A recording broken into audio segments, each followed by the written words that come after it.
Hi neighbors, before the video begins, I didn't do the greatest taste test at the end. I was a little bit emotional of why I was making this cake, but you can't taste the Guinness. It's just a wonderful, wonderful chocolate cake. I really hope that you'll enjoy the video to the fullest, and thank you so much for stopping by. Let's get into this. Hey neighbors, welcome back to another episode of Cooking with Neighbors. It is I, Ireally, and in today's video, we're making this. I'm telling you, I just had some. It is the best Guinness chocolate cake you will ever taste in your life. I put my rack in the center, like in the middle of the oven, and I am preheating it to 350 degrees Fahrenheit. It's 180 degrees Celsius. This is 3 cups of flour. I weighed it out because it's 450 grams or 3 cups of flour, all-purpose flour.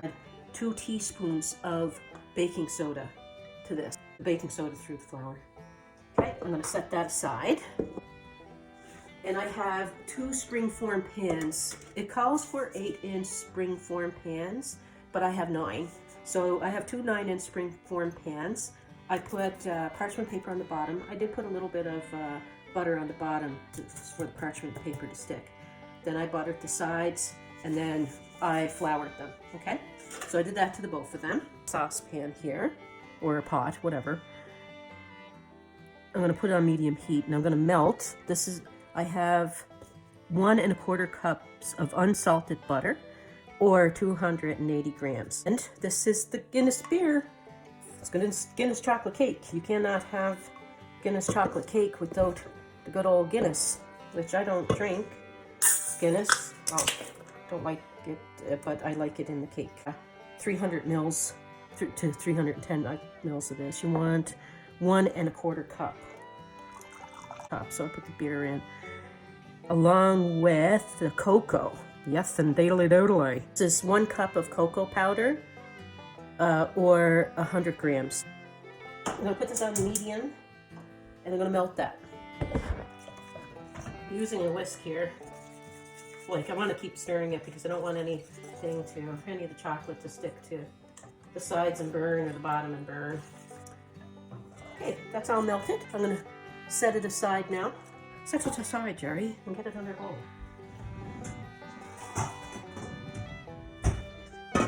Okay. Now, what am I gonna do? In a large bowl, I have brown sugar. I like using a darker brown sugar because I love it better. Just personal preference. Have more molassesy, so I like it. So this has been lightly packed. It's 1 1/2 cups or 315 grams. Lightly packed. Can't get it out of the bowl. Had it sitting on the counter overnight. I measured everything last night. Yes, I did. I'm gonna add a 1/2 teaspoon of salt to this. That warm butter mixture is gonna help me get my lumps out of my sugar, because yeah. So I'm gonna add a little bit of my warm butter mixture. That'll help me break up my sugar. Okay, now I'm gonna add a little bit of my flour.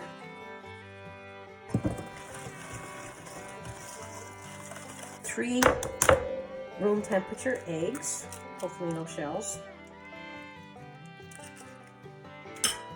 Let me do that into here. I don't like doing it in a bowl. There we are. You could add the eggs one at a time, but I find that didn't really make a difference for me.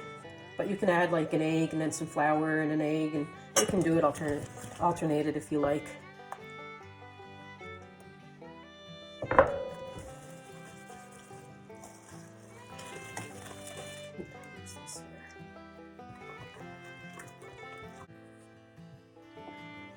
Shoot.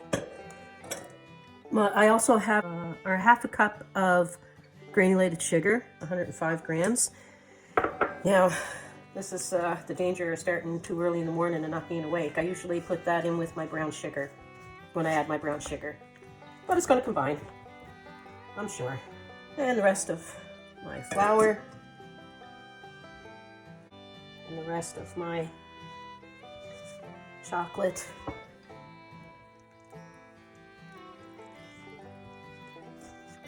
And I have 3/4 of a cup of sour cream. And the sour cream with the baking soda works really well. Science, you know. But if you don't have sour cream, you can use some buttermilk, or you can use some, like sometimes I use carnation milk, and I add a little bit of vinegar to the carnation milk to make sort of like a buttermilk. I don't want to overmix cake batter, but I want to make sure my flour at the bottom is mixed in. I'm going to put this in those pans now. I hope everyone is doing well. I do wish that for us all. I should have put them on scale to get them absolutely equal. I'm going to eyeball it. I've been wanting to make this. Well, I wanted to make this last year. There is a special reason why I'm making it today. And that will, like I say, be shared at the end of the video.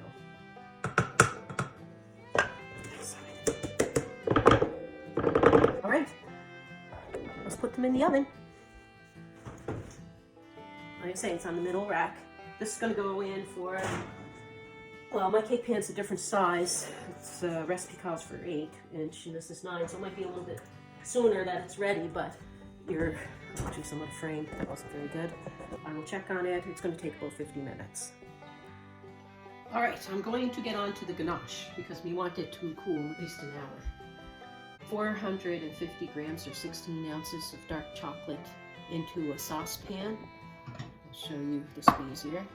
Now this is not quite that because I decided last minute this morning I was going to do this ganache, and so looking through my cupboards, I have dark baking chocolate. That's fine, but not enough, so I'm going to have to top it up with some chocolate chips and as this melts. So this is a 1/2 cup of butter, 1/4 of a cup of light corn syrup. Now you can use whatever frosting or ganache you want. I usually just use a simple ganache on a cake, but I want to try this here. This is a 1/2 cup of Guinness, 2/3 of a cup of heavy cream, but usually when something calls for heavy cream, I use evaporated milk. So 2/3, just because it's not as expensive.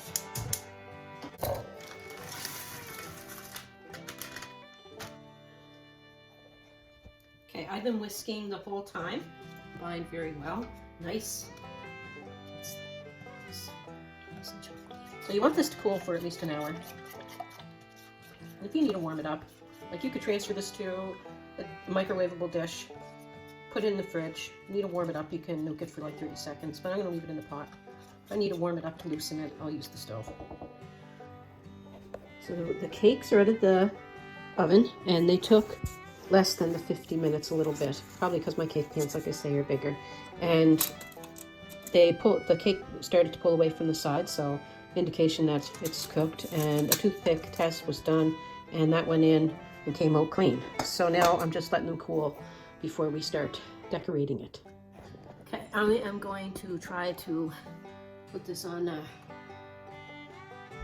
cake stand and get her decorated. It's still a little warm, but getting her done. I took a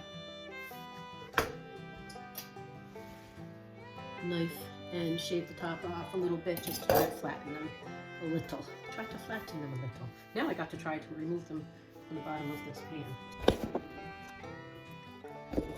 She likes to sit on the chair beside me if you want to put it there.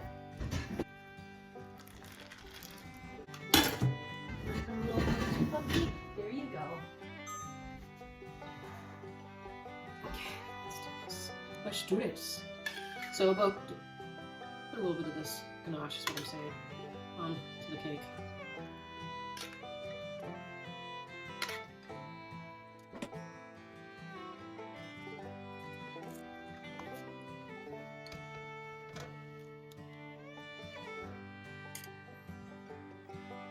Today would have been our son's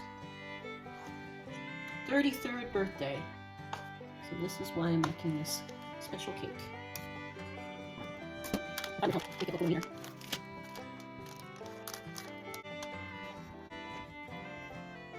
Okay, let's cut this thing.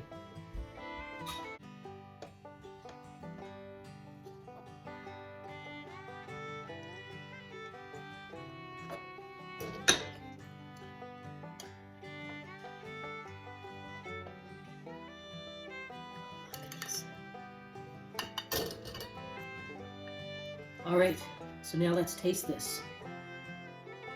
Oh my goodness, so moist. Moist, I tell you. I know people don't like that word, but it is. Sorry.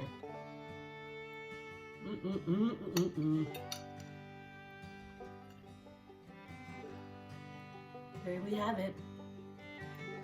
Special cake for a special day.